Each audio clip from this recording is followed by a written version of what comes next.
Opa, estamos ao vivo. Olá, developers. Boa noite para quem nos assiste ao vivo ou não. Bom dia e boa tarde para quem assiste a gravação. Meu nome é João Lucas e eu serei seu host de hoje. Estou aqui com Elena, eu provavelmente vou errar de novo o sobrenome, mas Elena Kolevska, é isso? Muito bem. Tive uma grata surpresa aqui quando a gente estava conversando. Ela fala português muito bem, but the talk today will be in English because all the content of the slides and stuff will be in English because it's better for her. But she's a Senior Technical Enablement Architect at Redis Labs. Today, she will talk with us about scalability and high availability with Redis. That's right, Elena? Yes, that's exactly right. Okay. And people, don't forget to subscribe to the channel, to smash the bell, to click the like button, and to share with your friends. And stay tuned with our social media to get all information about the next sessions. And that's all, I think. So it's up to you, Elena. You can do your show now. Thank you, João. Thank you very much for the introduction. Oi a toda a gente. Desculpa, eu falo português, indeed, como o João disse, mas não muito bem. Me sinto muito mais confortável a fazer essa apresentação em inglês e também não quero que vocês riam enquanto eu falo. Quero que vocês escutam e aprendam alguma coisa. So that's why I'll continue in English if you guys and ladies don't mind. Okay, so today we're talking about actually this month. This channel is talking about Redis. Is dedicated to Redis, right? And today we are going to talk about let's say an important topic if you're considering running Redis in production, which I believe most of you do if you're already here. So we're going to talk about how you can scale out your Redis deployment and how you can make it highly available. Okay, so let's dive in. What is Redis? I'm not going to spend a lot of time here. I'm just going to point out some facts that are going to be important, but I'm going to assume that most of you already are familiar, at least on a very high level, what Redis is. Okay, so Redis is a data structure store, let's say. It's written in C. It's open source.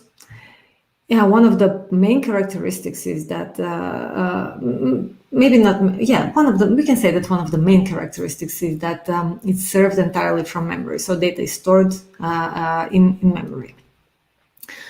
Redis is single-threaded, which is also another very important characteristic, and there have been many critics actually of this design decision, but it is single-threaded because let's say the single-threaded nature of Redis contributes to its simplicity. And with it being single-threaded, like we don't have to do the context switching in the processor, so it just makes things really much more simple. We get, for example, isolation from the ACID properties. We get that for free just by being single-threaded. And usually that is not a problem in terms of it's rarely going to be the bottleneck of the server, and we can see how we can scale this up. Redis is it's a server client architecture, right? As you can see in this image, it uses the REST protocol. It's a very simple protocol, textual, that's easy to read by humans too, so not just by computers. If you look at it, it's actually pretty easy to understand. And this simplicity of the protocol actually contributed to the community developing many different client libraries in almost any language out there that exists. Okay, so some of the main capabilities, and I'm not going to go into details in all of this here. As we said, data in primary memory. Redis does support replication, and we are going to go into a little bit more details on replication. We do have some form of transaction, although we do not, for example, we do not have a transaction manager, so you cannot really roll back. We do have some form of transactions. We do support pipelining, so patching multiple commands into one single request. in order to avoid multiple round trips from the client to the server, right? We do have persistence, multiple types of persistence, so you can just take a snapshot, point in time snapshot, or you can use the AOF option where you're basically writing every command that modifies the data. You write that, you log that command in this AOF append only file. Then Redis also exposes this module API since Redis version 4, where you can actually just create your own module, plug in your own code into Redis, and with that capability, you can actually create your own data structures, new commands, and so on. We do support ACLs, access control list, so for an additional layer of security, we do have TLS support, Lua scripting, and it's interesting actually because Lua, if I remember correctly, was developed in some university in Rio de Janeiro. So it's maybe interesting to know there's this special Brazil connection with Lua and Redis. So Redis can execute Lua actually. And then if you're using Redis as a cache, Redis does support multiple eviction algorithms like LRU, LFU, so least recently used, least frequently used. These eviction algorithms, what that means in very a few words is that if you're using Redis as a cache and you fill up the database, which is not very difficult to do since we're running in memory and RAM memory is limited. So your Redis database usually is not maybe that huge if you don't need it. So it's very easy to fill up that RAM if you're not careful. So what happens when you fill up all the RAM, then you have two options. Either you're going to say, well, error, I don't want to write data to the database anymore because I'm full. I don't accept any more writes. Or you can say, well, okay, I see you have some new data to give me here, but I don't have any more space to write. So I'm just going to evict some old data, something that you don't use. I'm going to delete that and make some space for the new data. And that is completely acceptable if you're using Redis as a cache, so not as a primary database. Let's say if you're using as a primary database, you cannot delete data. Every data is important. But if it is as a cache, it's okay to delete some older stuff. And then if you need them again, you're simply gonna cache them again. Okay, so those are some of the basic capabilities. And then some of the data structures Redis support, we have a bunch. So a bunch of data structures that are supported natively, plus all the data structures that come with the modules. But I don't know if you guys are going to have a session that goes deeper into the different data structures. That might be something interesting too. But if there is no session on like in one of this Redis series, you can always check out Redis University or on the Redis University portal or the Redis University channel on YouTube. That they have some really good, short, concise, and may I say fun videos, including Guy Royce, your previous speaker. They have some really fun videos that explain the different data structures. Basically, you can have strings, you can have lists, even hyperlog logs like probabilistic data structure. You can have geoindexes, sets, sorted set, and so on. Okay, but this is not a talk about the developer side. No, it's not a talk about how you develop with Redis. We are focusing more on the DevOps, the operational side. How are you going to run your deployment here? Okay, well, I mentioned replication before, and before we go into our talk, I would just like to explain a little bit how replication works in Redis. In Redis, replication is asynchronous by default, okay? It can be made partially synchronous, but we're going to explain that in a moment. Well, what does asynchronous mean? It means that when you have a client application writing to the database, let's look at this. Like in step 1, can you see my mouse? I think you can see my mouse. Okay, so in step 1, the client application sends a command to write to the database. The database reads that command, does whatever it needs to do, and then acknowledges the command back to the client. And then the client receives an acknowledgement, and from the client's point of view, that data is written, and the database is now responsible for that data.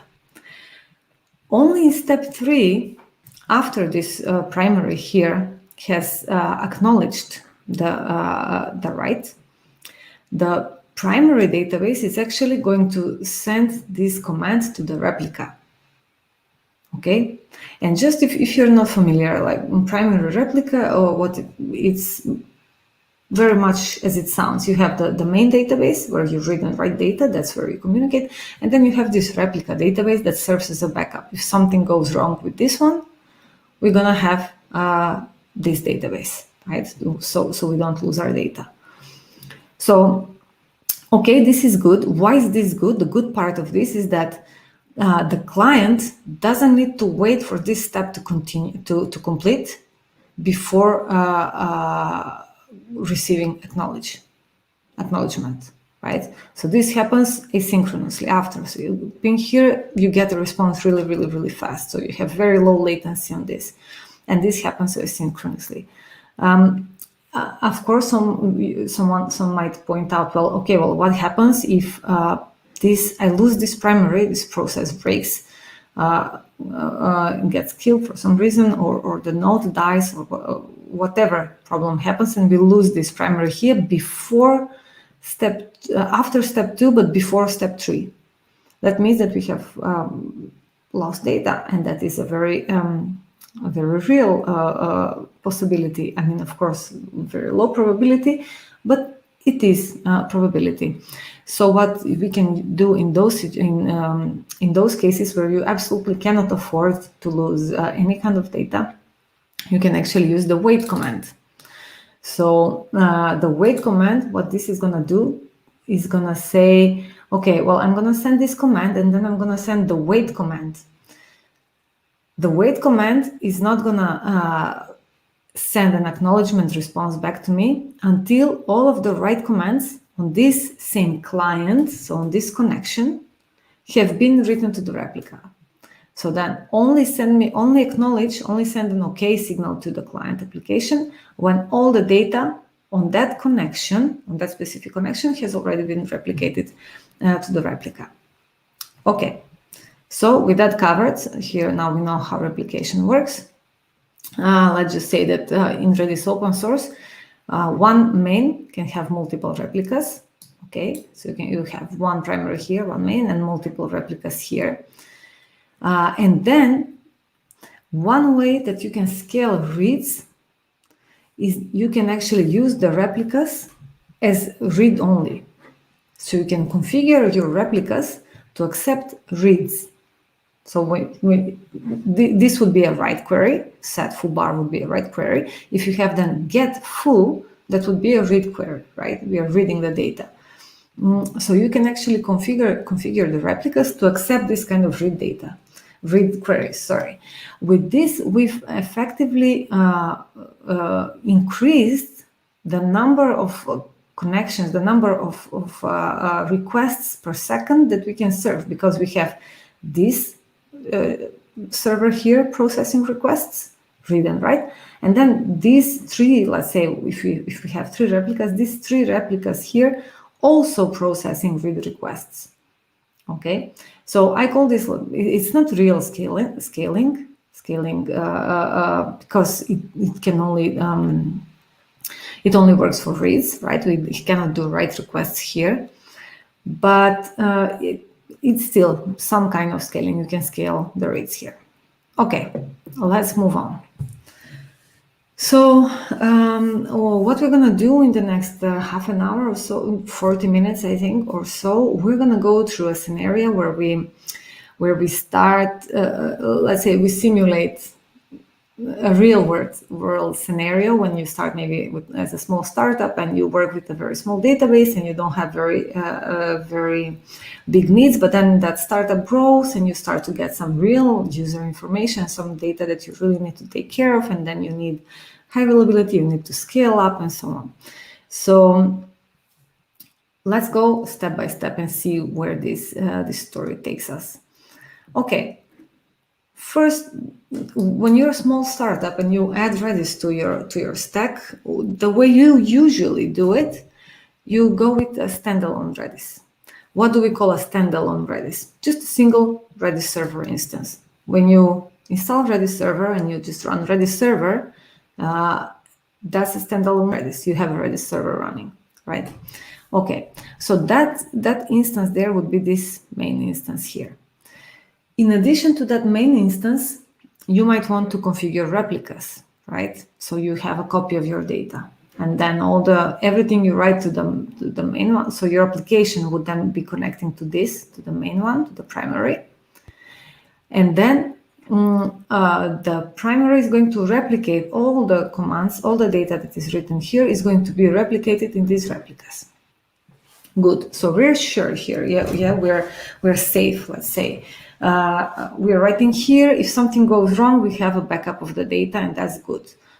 Okay, that is indeed so, and this is a nice setup. It's very simple. Since we only have the application only works with one server. One instance here. It's very easy for us to connect to it because we simply need to give the IP address and the port of this server to the application, and that's it. Everything else is as simple as it gets. There is no sharding of data, nothing. All the data lives on one server. So this is pretty simple to maintain, and it's very easy to access with all the standard clients, standard libraries. Now, the problem here, though, is that what if this main here fails? If this main instance fails, what is going to happen? All the clients that are connected here are going to just get dropped, disconnected, right? And then the clients won't know by themselves where to connect. Where are the replicas? What's the address of the replicas? Which of these replicas is now going to be the master, for example, which is going to be the replica?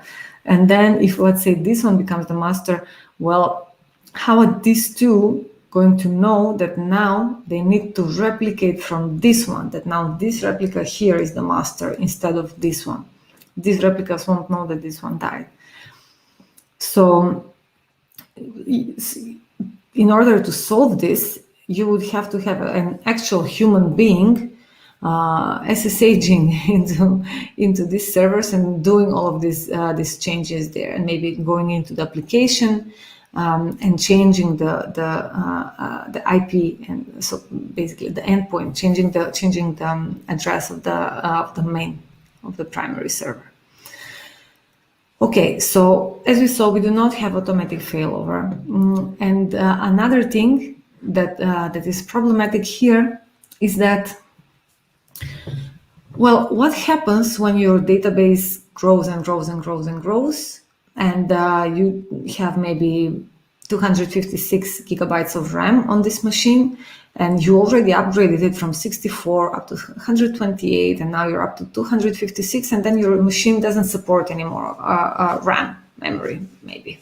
So what happens then? But you need more data. Your database is growing, and you want and you need your Redis database to be 100 gigabytes. Well, what happens there? What are you going to do in that case? That simply doesn't fit on your instance. You have been adding RAM, but now it's not supported anymore. You cannot add more RAM to that server.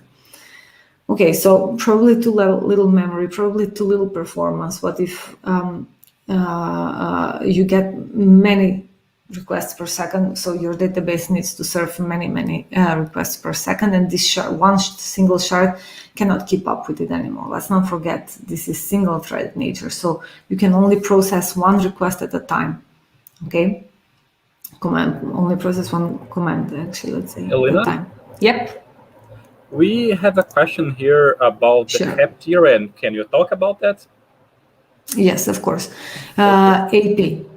So we sacrifice consistency for availability. Partition tolerance is a given. Yeah, Redis is considered more an AP system. Okay, you can go ahead now. Sure. Okay. So doesn't scale, as we saw. It's very difficult to scale because once you hit the limits of vertical scaling, right, you cannot continue to grow anymore. Okay. So, in conclusion, standalone Redis, and we're going to use these tables to compare different deployment options. So we're gonna, let's say, judge on these four features: scalability, high availability, performance, and multi-tenancy. So in terms of scalability, if we're looking at a standalone Redis deployment, we have none. We mentioned that, okay, the poor man's scalability with scaling reads, but that's not real scalability here. It's not scaling of data, it's just scaling of reads. So we don't have any scalability. We don't have high availability, as we explained before. And performance is what we consider to be a base performance. We're going to compare everything else with this one. Multi-tenancy, there is none. Now, you might ask, well, Redis has the concept of different databases. If I go and do this command here, select 1, select 2, select 3, it's going to select different databases. Well, those are not real databases, actually, and even Salvatore Sanfilippo says that that's one of his biggest mistakes with Redis. Salvatore is the creator of Redis. Those are more like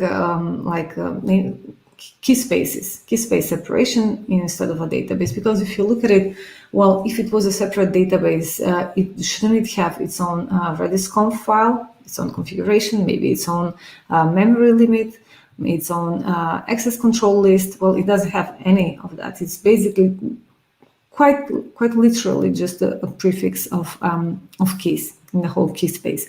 So it's not a real database, and we do not have multi-tenancy in open source Redis. Okay, then the next step now would be to make our Redis highly available. We're still not talking about scalability. Let's take care of high availability first. But even before that, let's explain what is high availability. Well, there are two components to high availability: replication and automatic failover.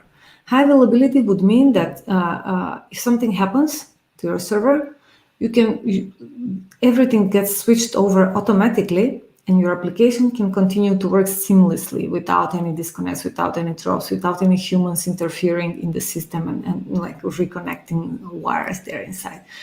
So it's basically, in order to have high availability, first of all, you need to have replication. So you need to have another copy of your data. That's one factor. And then the next factor is the failover needs to happen automatically. What does that mean? The client applications should be able to know that something happened with the primary database, and they should be able to find out what of the replicas, where is the new master, what is the address of the new, sorry, not master, primary. It's just a terminology thing. It's, I mean, of course, if you're more familiar with the master-slave terminology, you can just relate to that, but we prefer using main or primary instead of master and replica. Okay, so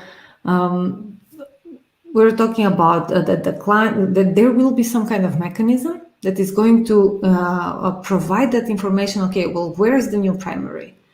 And then, so not just that, but also instruct all the replicas to say, okay, you used to follow this primary, but now that primary is dead. So now start following this new primary here. This other replica became the new primary, and you should follow it now. Okay, so that's about automatic failover, and that's the concept of high availability. Now, this image basically just explains what I said. So we had this kind of setup with the primary and 3 replicas. The primary dies, and then one of the replicas becomes the new primary here, the new main. And then these replicas now follow this main instead of the other one. Okay,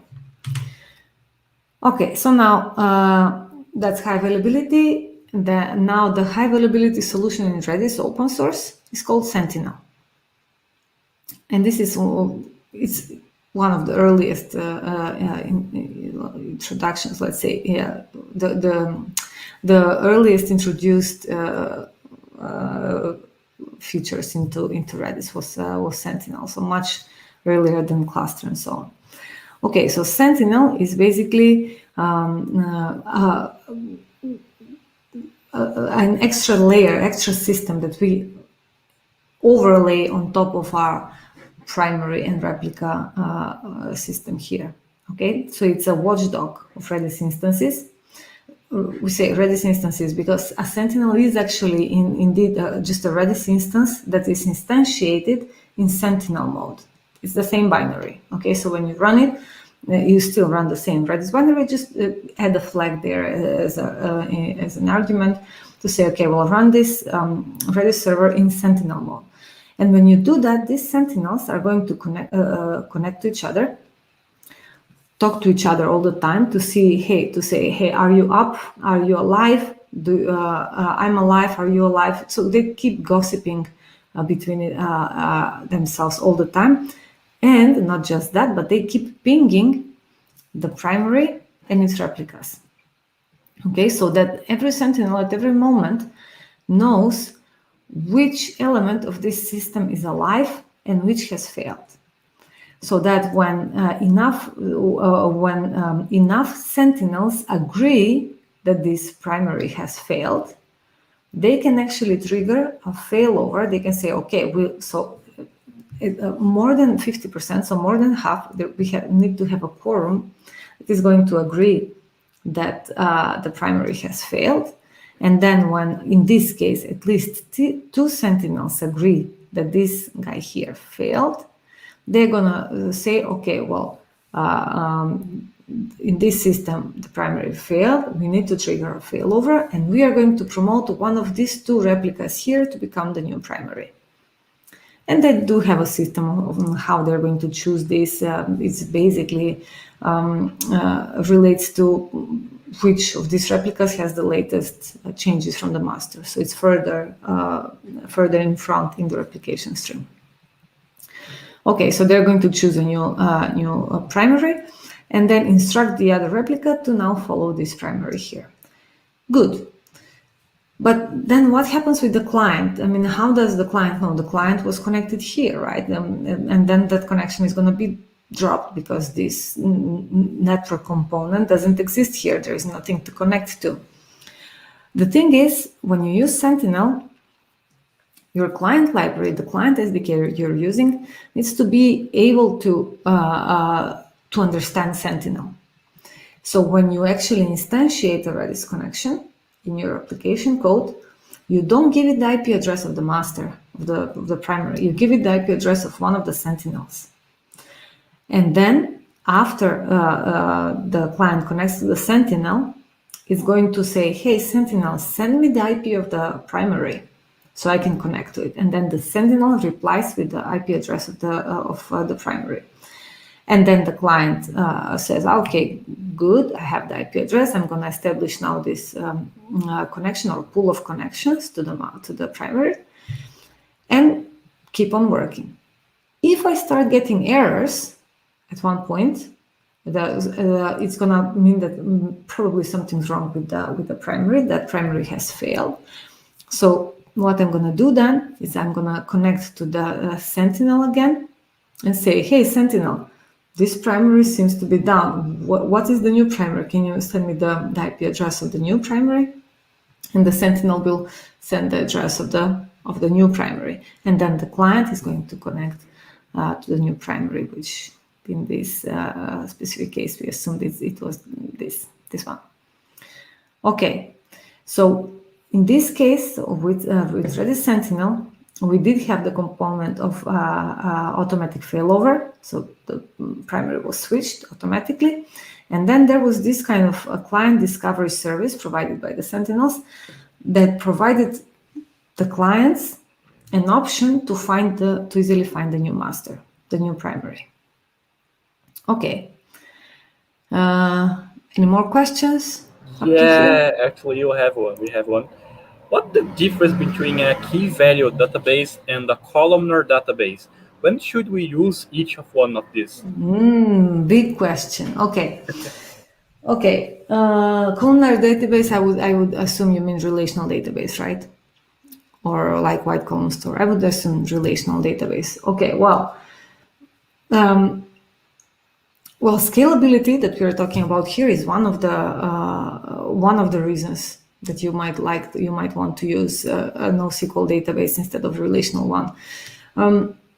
By the very nature of relational data and database, it's very easy to scale out. And maybe I can come back to this question after we go through the next section on scalability. But for now, if just remind me to answer this part after the scalability section. For now, I can answer the nature of the data itself.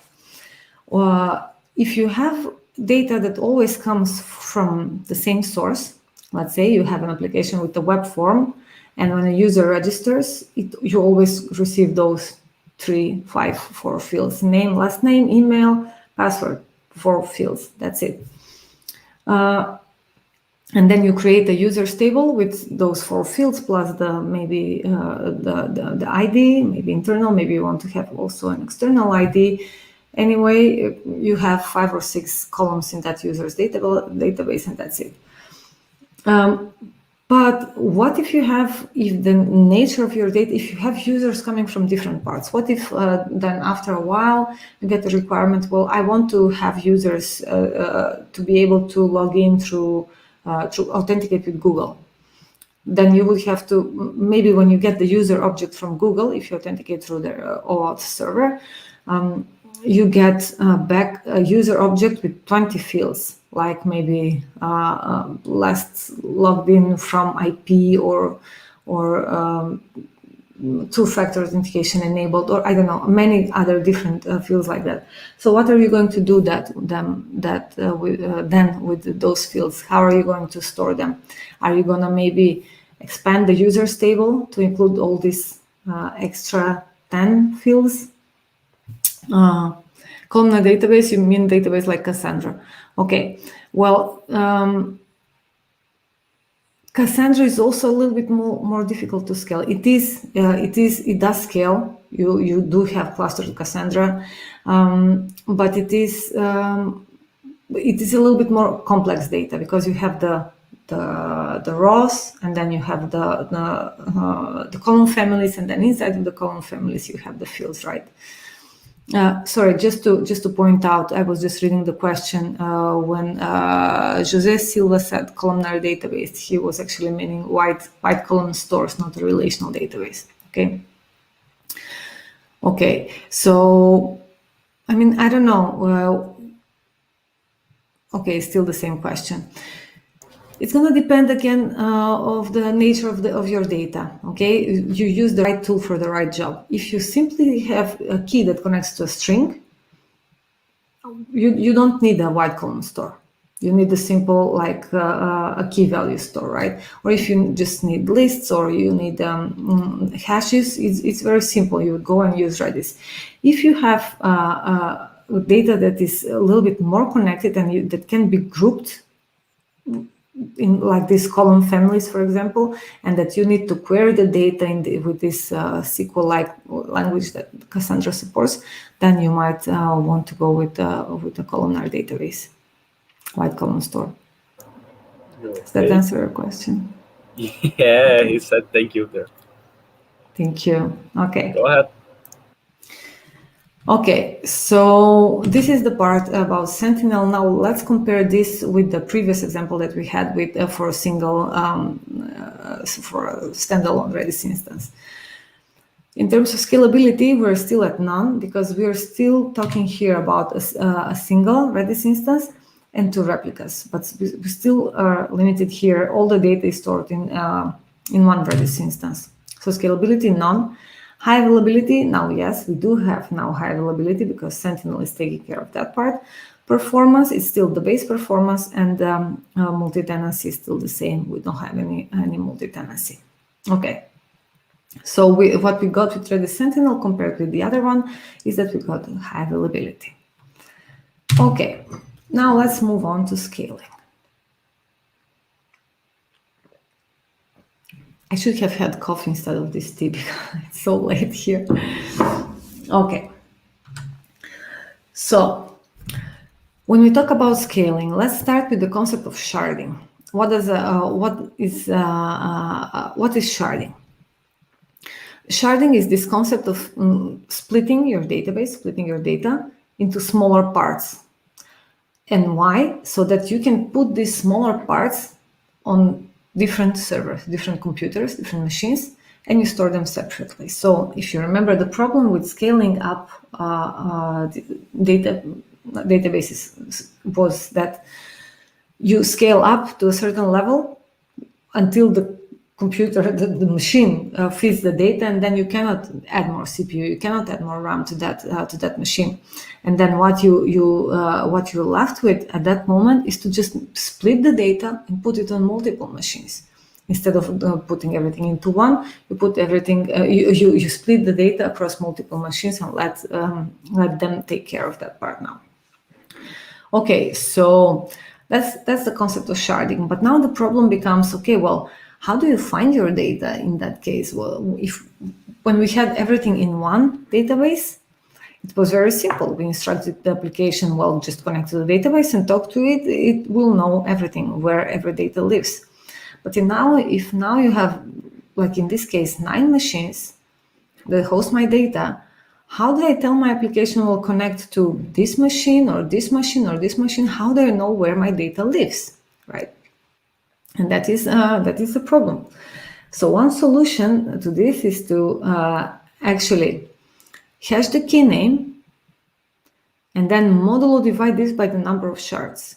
If you remember what modulo division, you probably remember, come on, you're all developers, what's modulo division is the leftover. So when you divide by 9, whatever is left out of the division, you get a natural number, and then whatever is left of the division is going to be the result.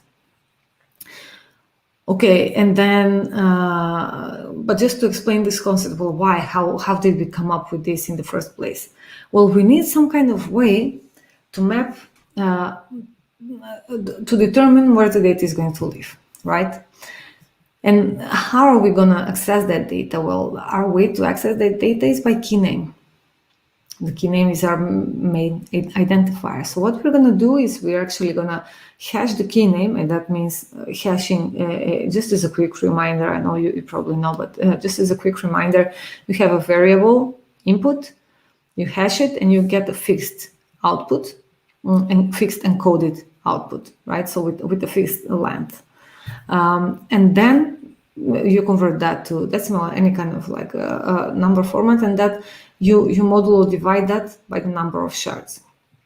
With this kind of function, you will be able to put every key in one of these 9 shards. So, and then the shard number is a function of the key name, because we are hashing the key name, and the number of shards, correct? So we're hashing the key name, and then we modulo divide by the number of shards. Okay, so let's see through an example, what does this mean? Imagine if we have 2 shards only, just for simplicity reasons. We only have 2 shards, one database, where all the data is split between 2 shards. One database has 2 parts, logical and physical parts. So we have these 2 keys. One key is key name is full. We hash it, and the algorithm for hashing that Redis uses is CRC16.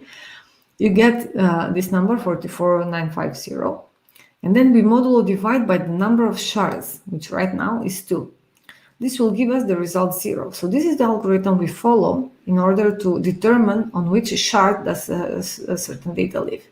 0. Okay, so we go to shard 0 and we save this key full on shard 0. And then we want to save the key bar. We apply the same algorithm. So first we hash this key name, we can get this number. We modulo divide by 2, and this number, it's an odd number, so when we modulo divide by 2, it's of course it's going to give 1. So that means we go to the shard 1, and we save the key bar to this shard. Okay, so in this world, the key foo is located on shard number 0, and the key bar is located on shard number 1. Okay, moving on. What happens in this system if we hit the limit of these 2 shards and we need more space? We need to scale out even more, and we want to add 1 more shard in our system. What happens there? We need more memory. We need to add more processing power. We want to add another shard in our system. So just to be clear, shards are these little bits here. Okay, as we explained, that's the concept of sharding. Shard, then, it's a part of your database that has a part of your data. If we have a database with 2 shards, it means that this shard has 50%, half of the data, and this one has the other half of the database. Okay, if we have 3 shards now, every shard should have, in theory, 33% of the data. Okay, but let's see what happens now. So we added a 3rd shard in our system, and now we want to access the key foo that we saved here.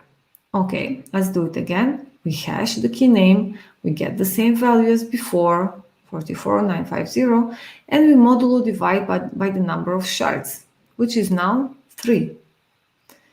So you see the problem here. Before we modulo divided by 2 because we only had 2 shards. Now we have 3 shards and we modulo divide by 3. And this is going to give us the result of 1. So we are following the same algorithm here in order to locate the key, to find the key where we left it. But now, since the number of shards changed, we're going to end up with a different result. So this here now is sending us to search for the key foo on shard 1. And the key foo is not here. So we have a problem. Because we added a new shard in the system, we needed to scale out even further. We messed up completely now. We cannot find our keys because we saved them on shard X, but now when we do the same algorithm, we find them on shard Y. It's not working at all. What we could do here is we could just read all the keys and rehash everything and move them to the appropriate shard. But this would be a lot of work, and it's really not, I mean, it's going to really degrade the performance of our database as a whole. So it's not recommendable. What Redis did to solve this problem, I don't know, what was the word? Gambiarra? I don't know if I remember very well. It's been a long time since I lived in Brazil. Yeah. It is gambiarra. It's not really. I mean, I just like the word and I wanted to use it, but it's not really gambiarra. It's actually a really smart system that Salvatore came up with. So he said something like, well, if the problem is the number of shards changing when you want to reshard, how about we introduce this new concept of a hash slot, which is completely logical concept, so it doesn't exist physically, right? It's not a key, it's not a shard, it's something that exists between a key and a shard. So let's say if these green guys here are the keys, and this is the shard, the hash slots are these boxes in yellow that in which we put all the keys. And these boxes are numbered, labeled with numbers from 0 to 16,000, okay? So now, every time that we need to find where a key lives, we're not going to work with the number of shards. We're going to instead work with number of shards, which is variable, right? We're going to instead work with number of hash slots, which is constant. And this, I think, it's pretty genius. Such a simple solution and solves such a big problem.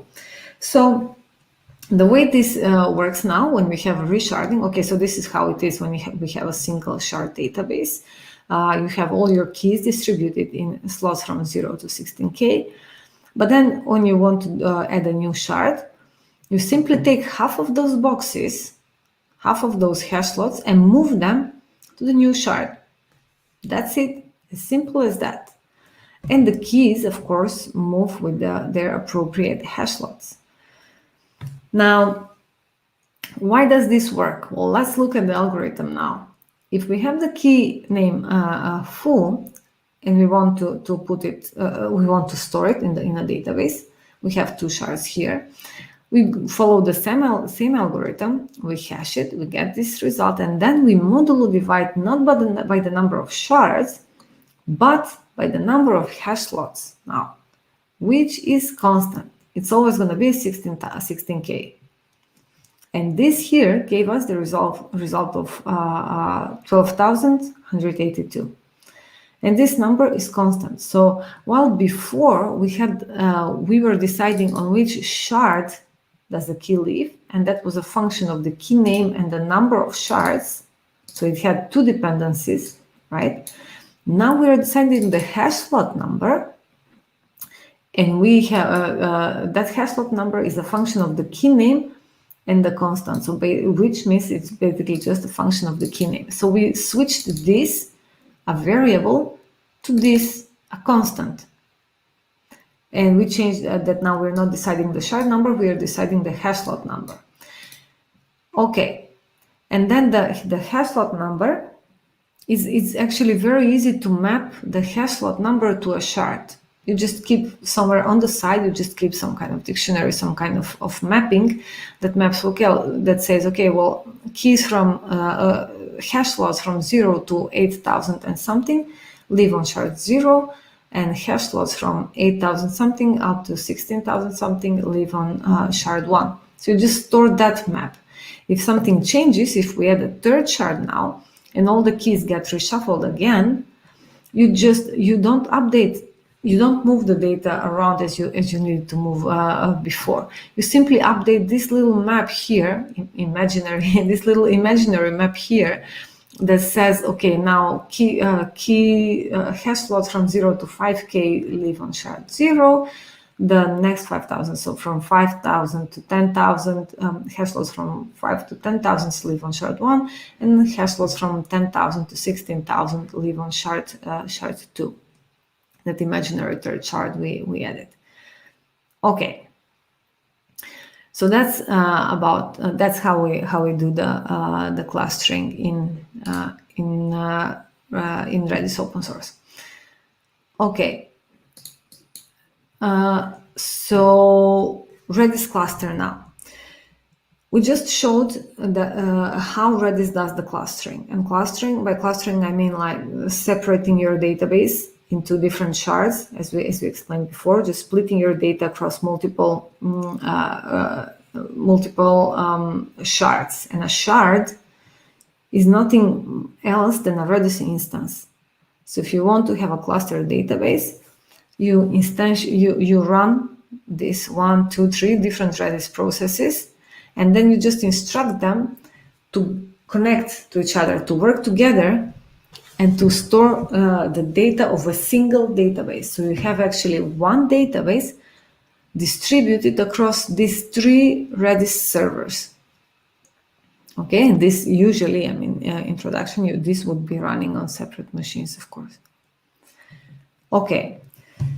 So now, what happens? Okay, good. Redis cluster is gonna know on which is gonna have that imaginary map in the corner that was kind of circling to know. Okay, well, which hash slots live on which shard, but the client applications that connect to it, they don't know that.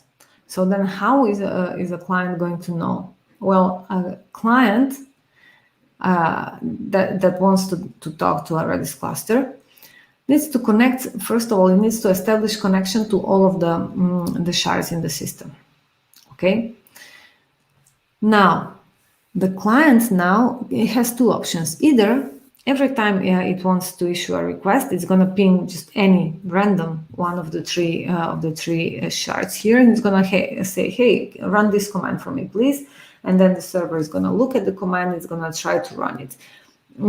If the key happens to be there, let's say if I go run get foo, and then the key foo, I run get foo on this shard, and the key foo is there, I'm gonna get an okay.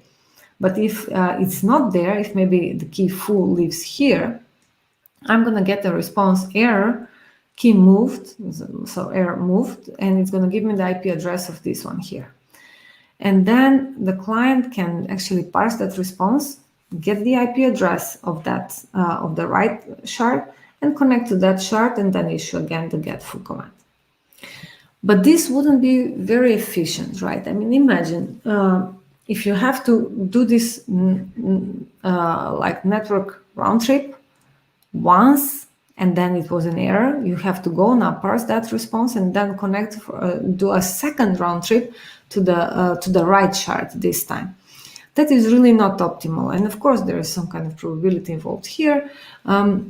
In some percent of your requests, you're gonna maybe hit the right shard, but in actually 66% of your requests, you will not hit the right shard. So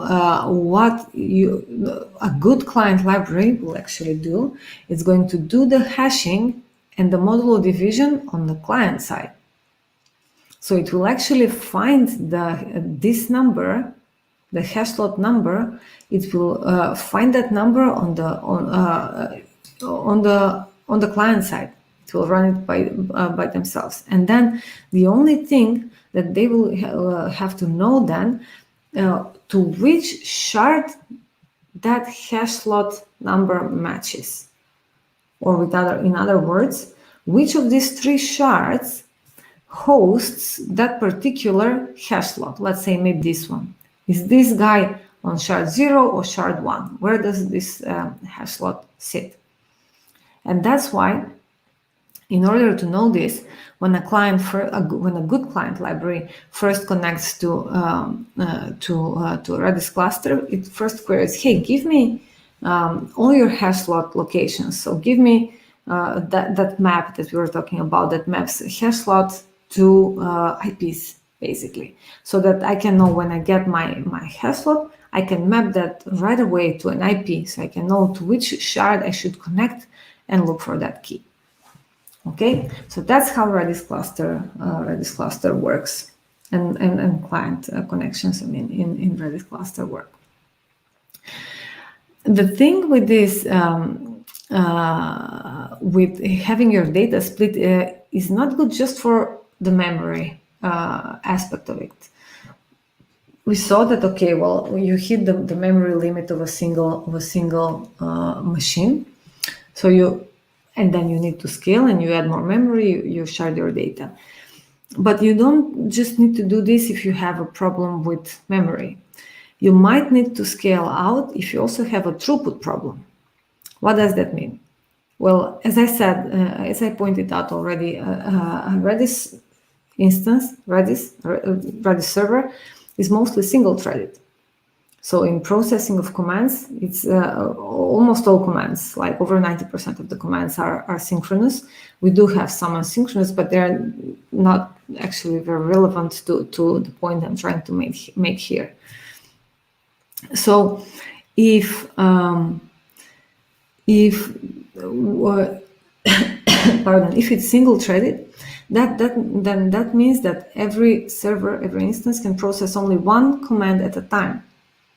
Okay, and that is in a way still, I mean, it's still very fast. But if you need even more speed than that, even higher throughput than that, you might say, well, okay, well, maybe I would like to use all the cores of my machine here, and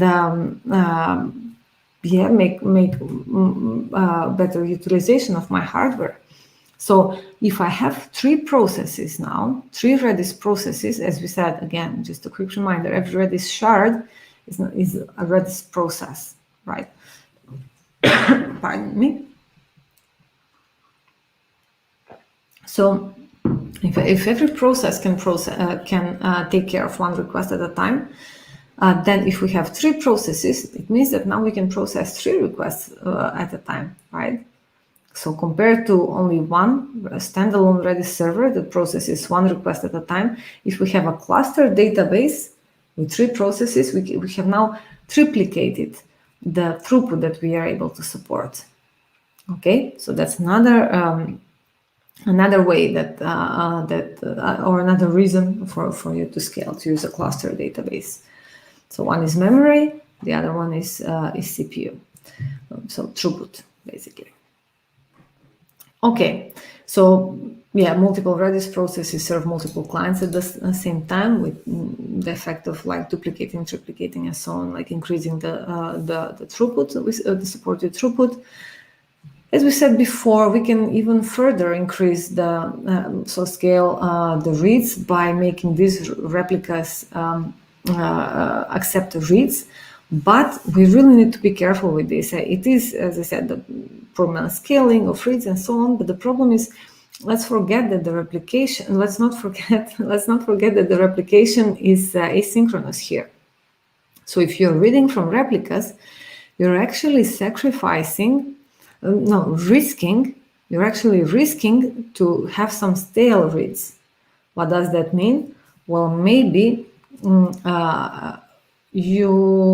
let's say the key foo doesn't exist in this database, and then you get a client that says, okay, set foo to 1, and then that client that is acknowledged here, and now we know that the replication is not going to happen from P1 to R1, from this primary here to replication. But what if before that replication happens, so between the step when this was acknowledged and this was replicated, we get a read now on this replica, asking, hey, give me the value of foo. If this comes in before this replication is done, this client is going to see that the key foo doesn't exist, while at that same moment, key foo here has the value of 1. So that's inconsistent data. That means that, and this is what I mean by stale reads. So this is actually going to show a value of null, or the key doesn't exist, while in reality, the key has a value of 1 here. Okay, so that was just something I wanted to point out, something to have in mind if you're using reads from replicas. Okay, high availability. Well, when you have a cluster, Redis cluster, configured like this, so your data is separated, you get the high availability already baked in. So a cluster will detect when one of the primaries has failed, or there was some kind of disconnection by a network split. So the cluster is going to observe that, detect it, and choose one of the replicas to become the new primary. Okay, so very similarly to Sentinel. Okay. So then how does that work? Well, all these components in a cluster, so the primaries and the replicas, are connected to each other on a high port. So the data port plus 10,000 usually, so it would be 16,379 and so on. And then they're connected so they don't talk to each other, with the Rust protocol, but they talk to each other with a much more, let's say, highly optimized binary protocol. Okay, so they use also gossip. So they keep gossiping all the time. They talk to each other. Okay, are you online? Yes, I'm online. And I saw also S2 was online, but I see that M2 actually failed. M2 is not responding for me. And then this guy is going to say, yeah, I also see that M2 is down for me. It's not responding. And then if a bunch of them, if enough of them agree, so more than half of them agree that M2 has failed, is not reachable, they're going to decide, if there is quorum, so if there is more than 50%, that this M2 has failed, and now they need to trigger a failover. So they're going to promote one of its replicas to become the new primary. So we're going to have the primary 1, primary 2, primary 3, and we're going to have these 2 replicas here. Okay, So, and this happens actually. It's possible to detect this because they are connected with each other with this full mesh network. So every node of the system is connected to each other, to the other node. Okay. So now comparing this to the previous ones, we have now scalability, yes, finally, because we can now finally scale out our data, separate it in different shards and put them on different machines. High availability, yes, we continue to have high availability. Performance potentially lower per shard because now the shard needs to handle many more things. So all the signaling that comes from here and all the connections from all the client connections. Multi-tenancy still we say that is none. Built-in AJ, we already talked about this. Hash-based sharding, we explained this. Multi-keys operation. Now this is interesting. We have some commands, for example, the variadic commands, mget, that goes say give me the key like 10 keys at the same time. And that's fine if all the data lives on the same server. But if the data is distributed and you send an mget command, you really need to make sure that all of those keys live on the same shard. Otherwise, this shard is not going to redirect any commands to the other shard, to the right shard, okay, to fetch the data for you, but it's just going to give you an error. Okay. That's it, guys. Any questions? No, so far so good. Well, that's it. I mean, I have more stuff here about Redis Enterprise, but I think we're also, I think, right on time, 1 hour, and I'm here to answer any questions for you all. I hope you learned something. This is pretty cool, and this is just the tip of the iceberg of how nicely it works. It was mostly from an operational perspective. We can go deeper in the subject in another talk or session if you want to. Of course, it will be a pleasure. That's an invitation. Thank you very much. I accept. Okay. Just José Silva said, thank you, Elena, João, and Guy. Guy is the guy. Guy's the guy, Guy Royce. Yeah, I think he heard this a lot. This session is so helpful. Thank you all. And I think the same. Can we talk in Portuguese? Yeah, claro. Ok. Como o tema já passou todo o assunto, eu vou continuar em português. Bom, o José agradeceu a todo mundo. A gente teve interações dele, de outras pessoas no chat, e de fato, o assunto que ele estava para ser avançado, intermediário, como a gente anunciou, a forma como tu explica é tão fácil de digerir que acaba sendo um assunto mais simples e realmente tranquilo. Então, muito obrigado pelo conteúdo, muito obrigado pela explicação e muito obrigado pela presença aqui. E eu espero que realmente a gente consiga, sei lá, fazer uma espécie de série ou alguma coisa para continuar com isso, porque, como você mesmo disse, né, só a pontinha do iceberg, a gente pode cada vez ir mais fundo no assunto. Obrigada por me terem convidado, o Guy ter organizado isto tudo.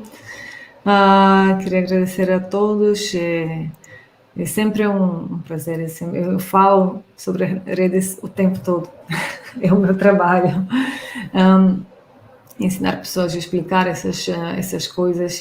Adoro fazer isso, realmente. É sempre um prazer. Então, quando tiverem alguma outra ideia ou uma outra série, sim, claro, sempre podem contar comigo. Ok. Eu estou perguntando, what is your Twitter handle? É o @Elena Kolevska. That's it?